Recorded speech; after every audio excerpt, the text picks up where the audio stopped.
देख रहे हैं एनएसडी टाइम। यहाँ खबरों का सिलसिला कभी रुकता नहीं। मैं शिवानी शाह हाजिर हूँ आपके सामने आज की इस खबर के साथ। बलिया नगर स्थित प्ले ग्रुप स्कूल के प्रबंधक और सोशल वर्कर नंदिनी तिवारी ने प्रेस वार्ता के दौरान बताया कि आज का यह दौर शिक्षा को बहुत ही प्रभावित कर रहा है। उनका कहना है कि बाजारों में भीड़ हो सकती है, शादियों में भी भीड़ हो सकती है, तो स्कूल क्यों नहीं खोला जा सकता।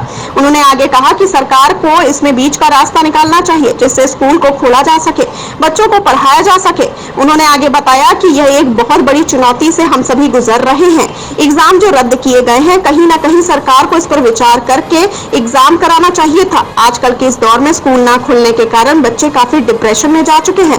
बच्चों के अंदर चिड़चिड़ापन आ गया है और अगर बड़े बच्चों की बात की जाए तो बड़े बच्चे भी अपने करियर को लेकर डिप्रेशन में हैं। आगे क्या होगा, कैसे होगा, इसको लेकर के चिंतित हैं। साथ ही साथ अभिभावक की अगर बात की जाए तो अभिभावक भी काफी परेशान है। आइए देखते हैं बलिया से हमारे संवाददाता जय कुमार की ये रिपोर्ट। नमस्कार, नीचे में स्वागत है। जैसे आप देख सकते हैं कि बलिया के शहर नगर कोतवाली के बगल में एक बच्चों का विद्यालय चलता है, जहाँ पे वहाँ पे एक हेल्थ डिपार्टमेंट विद्यालय के जो हेड है उनसे मिलते हैं और देखते हैं आज के प्रदेश में क्या आज चल रहा है। मैम, सबसे पहले आपका परिचय और आपके बारे में हम जानना चाहेंगे। मेरा नाम नंदिनी तिवारी है। आप सबको मेरा नमस्कार। मेरा एक छोटा सा प्ले स्कूल है और मेरे दो छोटे छोटे बच्चे हैं। मैं एक सिंगल मदर हूँ और मैं इनरविल मेंबर भी हूँ। फिलहाल मैं इनरविल क्लब ऑफ बलिया में एडिटर हूँ। मैम, देखा जाए तो मैं जानना चाहूंगा आपसे कि पिछले साल भी कोरोना काल का कह रहा है मैम, इस बार भी लगभग 2 साल हो गए। मैम, तमाम विद्यालय वाले परेशान है। इस योजना में आप क्या कहना चाहेंगे? विद्यालय वाले परेशान है, अभिभावक भी परेशान है। एक तो पढ़ाई नहीं हो पा रही। मेरा ही बेटा है, 3 साल का हो गया और मैंने पिछले साल इसको प्ले स्कूल में एडमिशन कराया।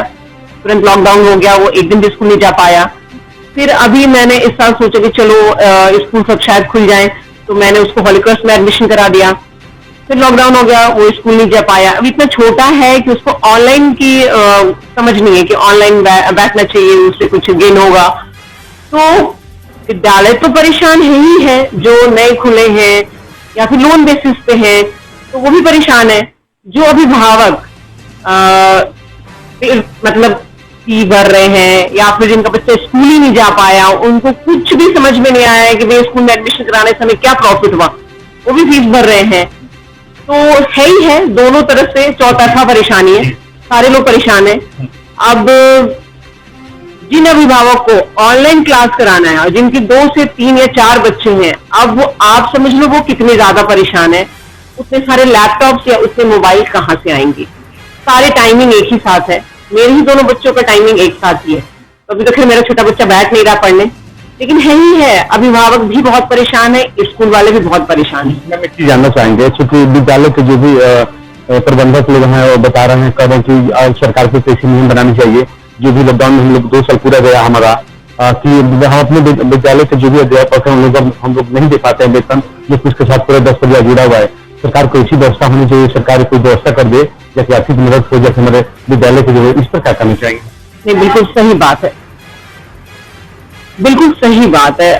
अभिभावक भी परेशान है तो स्कूल वाले भी परेशान है। जैसे कि मैंने बोला अभी कि जो लोन बेसिस पे स्कूल है, सारे स्कूल तो बहुत बड़े नहीं है कि चलो कुछ साल में भी अगर फीस आ रही है या फिर थोड़ा कम चल रहा है तो भी काम चलेगा। तो है ही, कुछ सरकार को इससे कुछ बीच का रास्ता तो निकालना ही चाहिए कि उनको भी कुछ आर्थिक मदद हो तो कुछ अभिभावकों को भी राहत हो। तो बिल्कुल सही बात है, जो स्कूल वाले इस तरह की डिमांड कर रहे हैं, तो ये एक बहुत ही नाजुक समस्या है। इस पर विचार करना चाहिए सरकार को, जिससे आर्थिक मदद हो सके उनको। हम गाँव में घूम के अभिभावकों से हमने बात की, बच्चों से बात किया जो ऑनलाइन क्लासेस चल रही है, उससे कितना बेनिफिट हो रहा है।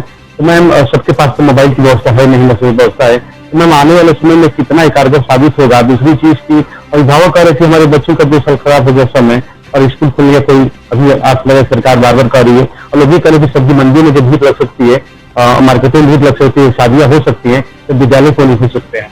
देखिए, बात तो बिल्कुल सही है।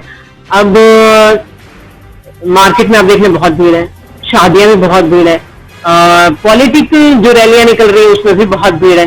कहीं पे आप गोष्ठी करा लीजिए, कुछ करा लीजिए, बहुत भीड़ है, कुछ भी रुका नहीं है। तो मुझे लगता है स्कूल्स भी खुलने चाहिए थोड़ा एहतियात, स्कूल वालों को भी बड़ा कॉन्शियस रहना पड़ेगा, अभिभावकों को भी बड़ा कॉन्शियस रहना पड़ेगा, बच्चों को भी उस तरीके से ट्रीट करनी पड़ेगी।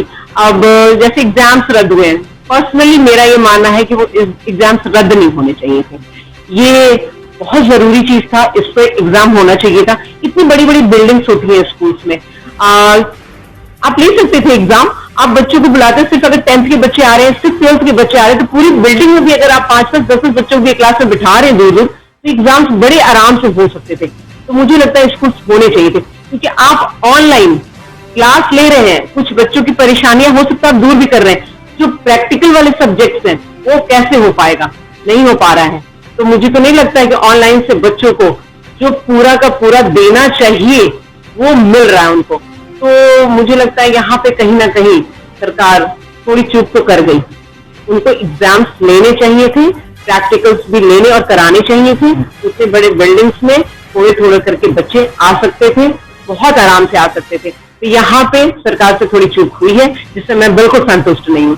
वो कहना है या चिकित्सकों को कहना कि अगर कोरोना काल से पहर चल रहा है, 2 साल लगभग हो ही गया है, तो कोरोना काल से तो कम लेकिन मरीज अलग शिकार होंगे, लोगों को आर्थिक मदद नहीं मिल रही है, जेब मनी पैकेट खत्म है, तो लोग खर्च नहीं कर, मार्केटों में इतनी भीड़ नहीं रहती है, जेब मनी अपना खर्च नहीं चला पा रहे हैं, अब सभी लोग परेशान हैं। और सरकार तमाम तरीके तमाम चल रहे हैं, योजनाएं चल रही हैं, और लेकिन दरअसल में कुछ दिख नहीं रहा। बात सही है, धरातल पे तो कुछ भी नहीं दिख रहा है। और मुझे तो लगता है सरकार की जो योजनाएं आती भी हैं तो कहाँ पहुंच पाती हैं, जो जिनको जरूरत है उन तक तो नहीं पहुंच पाती है। मेरे घर में ही मेड आती हैं, बहुत सारे लोग आते हैं जो काम कर रहे हैं, तो उनसे पूछोगे अरे ये तो स्कीम आ गया, तुमने कुछ कराया? अरे नहीं, हम तो जा रहे थे, दौड़ाते हैं, ये करते। तो मुझे लग रहा है कि अभी सबको थोड़ा इंसानियत अपने अंदर जिंदा रख के काम करना चाहिए।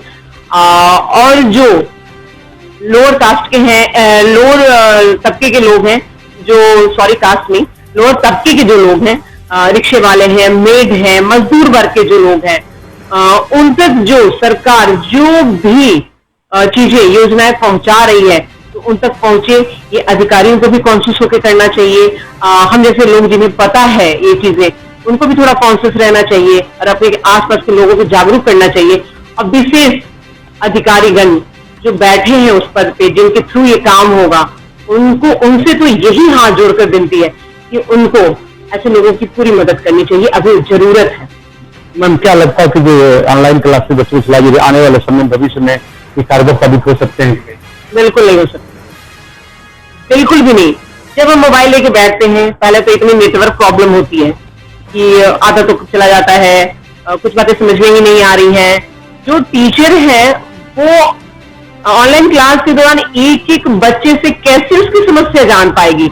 1 घंटे का क्लास होता है या फिर आधे घंटे का क्लास होता है, 1 घंटे का तो नहीं होता कभी भी, आधे घंटे का क्लास होता है।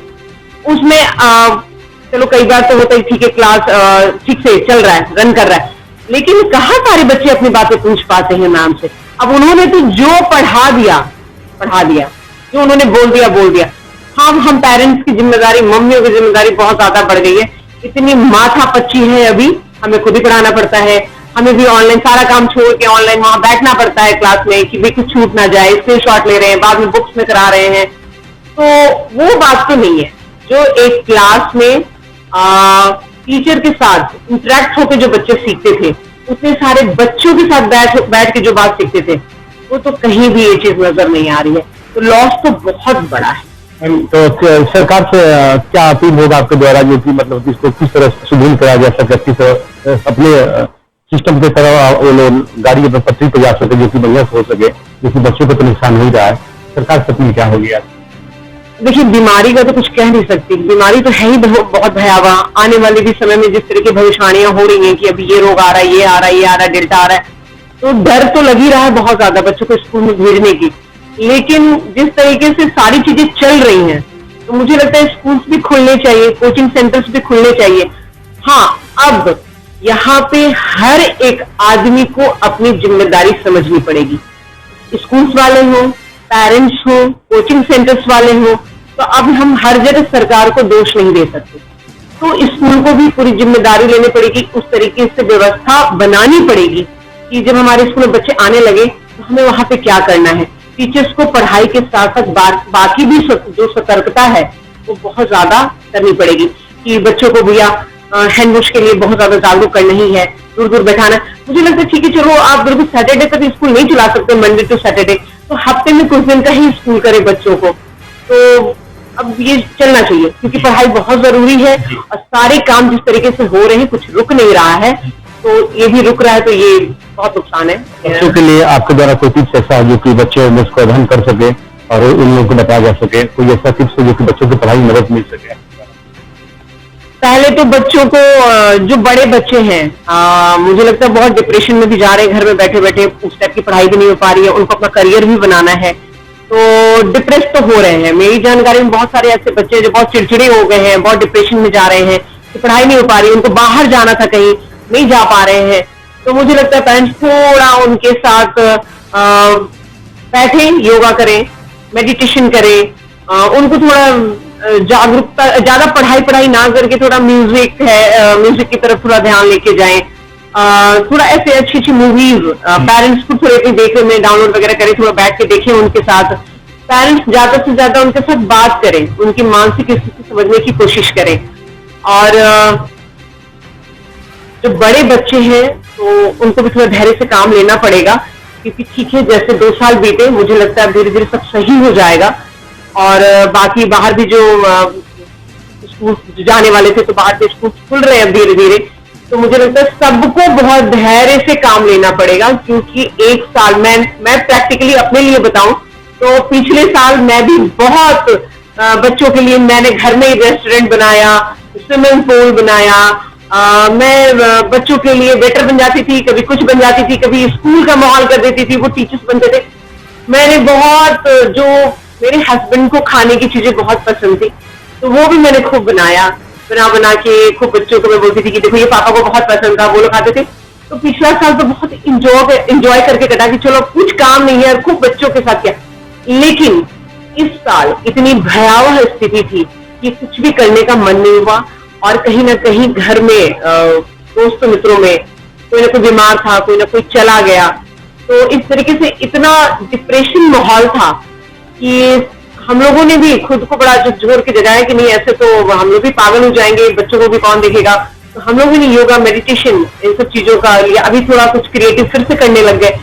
तो मुझे लगता है हर किसी को लेना पड़ेगा थोड़ा सा अपने अंदर इनिशिएटिव खुद ही लेना पड़ेगा कि हमको कैसे इस विपरीत परिस्थिति को, इस भयावह परिस्थिति को हमें हैंडल करना है।